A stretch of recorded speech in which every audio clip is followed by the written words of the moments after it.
Bonjour et bienvenue à toutes et à tous. Vous êtes sur la chaîne de l'étudiant en droit. La vidéo du jour est relative aux droits patrimoniaux ainsi qu'aux droits extra-patrimoniaux. C'est la suite de la précédente vidéo où nous avons parlé de droits subjectifs. Ces droits sont des notions importantes en droit. Donc, nous vous prions de bien vouloir suivre cette vidéo avec attention. Nous faisons une brève présentation sur la page suivante. Les droits patrimoniaux ainsi que les droits extra-patrimoniaux sont les deux grands droits subjectifs mentionnés dans les ouvrages que nous avons consultés. Les premiers ont une valeur pécuniaire, tandis que les seconds n'en ont pas. Ces définitions ne sont toutefois pas absolues. Dans l'un et ou dans l'autre cas, il est possible de trouver des situations exceptionnelles. Pour la suite, nous exposerons en détail sur ces notions. Commençons par les droits patrimoniaux. Les droits patrimoniaux seront étudiés en 3 points. Leurs caractères permettent de les distinguer. Il est aussi possible de les catégoriser. Mais, ils sont limités. Les caractères des droits patrimoniaux.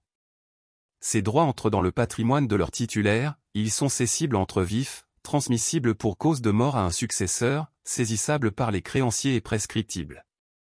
Les différentes catégories de droits patrimoniaux, ils sont qualifiés de droits personnels, réels, intellectuels. Des exemples, droit de créance, droit de propriété, droit d'auteur. Les droits personnels ou encore droit de créance mettent en rapport deux personnes, un créancier et un débiteur. Ils sont relatifs dans la mesure où ils ne concernent que ces deux personnes. L'exemple typique est le créancier d'une somme d'argent. Ce dernier ne peut agir que contre celui qui est redevable envers lui. Les droits réels portent sur une chose corporelle. Ils sont absolus car opposables à tous. Le propriétaire exerçant son pouvoir sur une chose a le droit de le réclamer à quiconque voudrait passer outre. L'usu est le droit du propriétaire d'utiliser sa chose. Le fructus est le droit du propriétaire de fructifier sa chose. L'abusus est le droit du propriétaire de disposer de sa chose.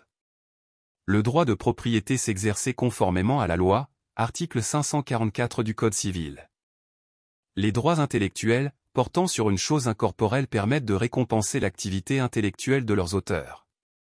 Ils sont variables, droit de clientèle, office ministériel, droit d'auteur. Les caractères des droits patrimoniaux sont limités. Certains droits ne peuvent pas être cédés, droits contractuels marqués par l'intitu persona. D'autres sont insaisissables, mobilier nécessaire à la vie courante et au travail. La situation des droits patrimoniaux n'est pas identique à celle des droits extra-patrimoniaux. Les droits extra-patrimoniaux seront analysés également en 3 points. Nous préciserons, tout d'abord, leur caractère. Après cela, indiquerons leurs catégories. Pour finir, énoncerons leurs limites. Pour les caractériser, il faut retenir que ces droits n'entrent pas dans le patrimoine d'une personne. Mais ils sont rattachés directement. En d'autres termes, ils sont intimement liés à la personne.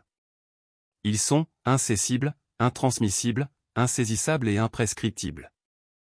Pour les catégoriser, ces droits sont des droits familiaux ainsi que des droits de la personnalité. Les droits familiaux concernent la situation de l'individu au sein de la famille.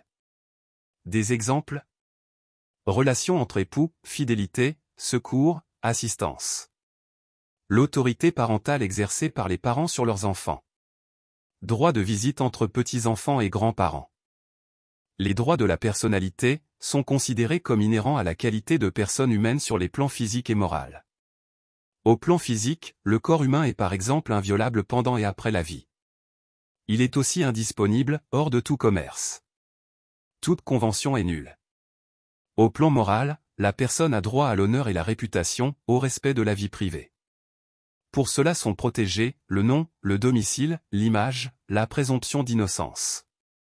Les droits extra-patrimoniaux sont limités par leurs caractères patrimoniaux. Ces exemples sont évaluables en argent. Les droits à pension et les droits à succession dans les hypothèses de lien de parenté. Les dommages et intérêts pour atteinte à la vie privée et familiale ou à l'image. Ce dernier point nous permet de mettre un terme à cette vidéo. Vous êtes sur la chaîne de l'étudiant en droit. Dans cette vidéo, nous parlions des droits patrimoniaux ainsi que des droits extra-patrimoniaux. Elle est terminée. La prochaine vidéo portera sur les actes juridiques et les faits juridiques d'où proviennent ces droits. Pour être notifié de cette vidéo, nous vous prions de bien vouloir vous abonner à notre chaîne via le lien indiqué dans la description de la vidéo. Si vous avez apprécié la vidéo, nous vous prions de nous le faire savoir par un j'aime, un commentaire, un partage. Merci de votre attention. À très bientôt sur la chaîne de l'étudiant en droit.